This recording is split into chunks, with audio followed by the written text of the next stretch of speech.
నమస్తే. శ్రీ పరంజ్యోతి భగవతి భగవాన్ అద్భుతం. నా పేరు దాక్షాయణి.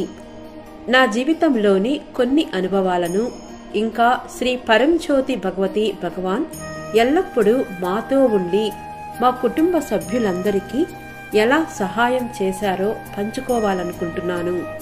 మేము తిరువళ్ళూరుకు రాకముందు తిరువోత్రియూరులోని మూలకడైలో నివసించాము. పిల్లల స్కూల్ ఫీజులు, ఇంటి అద్దె మరియు ఇతర ఖర్చులు చెల్లించాల్సి వచ్చింది. కానీ మా చేతిలో 50 రూపాయలు కూడా అప్పుడు లేవు. ఈరోజు ఇది ఒక అద్భుతంలా కనిపిస్తోంది. శ్రీ పరంజ్యోతి భగవతి భగవాన్ దయ వల్ల ఒక కుమార్తె బిఈ, మరొక కుమార్తె ఎంసీఏ పూర్తి చేశారు. 6 నెలల్లో ఆమె ఉద్యోగంలో స్థిరపడుతుంది. నా భర్త నియమంలో చాలా సేవ చేసేవారు. అప్పగించిన ఏ సేవనైనా ఆయన పూర్తి చేసేవారు. ఆయన ఒక న్యాయవాది దగ్గర టైపిస్టుగా పనిచేశారు.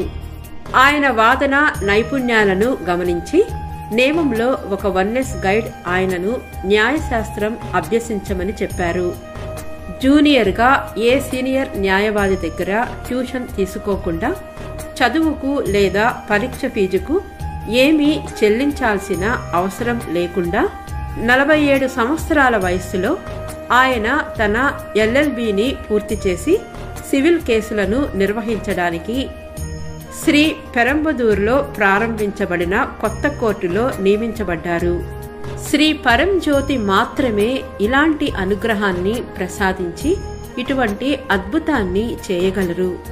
ఆయన సేవ ఆయనకు టైపిస్టు నుండి న్యాయవాదిగా పదోన్నతిని ఇచ్చింది. మన జీవితంలో ప్రతిరోజు ఒక అద్భుతం.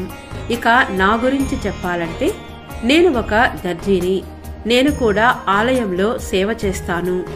నాకు గర్భాశయ సమస్యతో మానసికంగా కలత చెందాను. నా స్నేహితురాలి సలహా మేరకు నేను సేవ చేయడం ప్రారంభించినప్పుడు అది స్వయం చాలకంగా నయమైంది. అంతేకాకుండా నాకు తీవ్రమైన మెడ సమస్య ఉంది. నా చేతులు చాలా నొప్పిగా ఉండేవి. నేను 7,000 రూపాయలకు ఖర్చయ్యే ఆరోగ్య కోర్సుకు హాజరు కావాలనుకున్నాను. కానీ నా భర్త నుండి అంత పెద్ద మొత్తాన్ని అడిగే ధైర్యం చేయలేకపోయాను. మెడ సమస్య ఇంకా చేతి నొప్పి కారణంగా నా భర్త స్కాన్, ఎక్స్రే మరియు చికిత్స కోసం దాదాపు 4,000 రూపాయలు ఖర్చు చేశారు. చివరికి అతను అంగీకరించి 7,000 రూపాయలు చెల్లించి ఆరోగ్య కోర్సుకు హాజరు కావాలని చెప్పారు.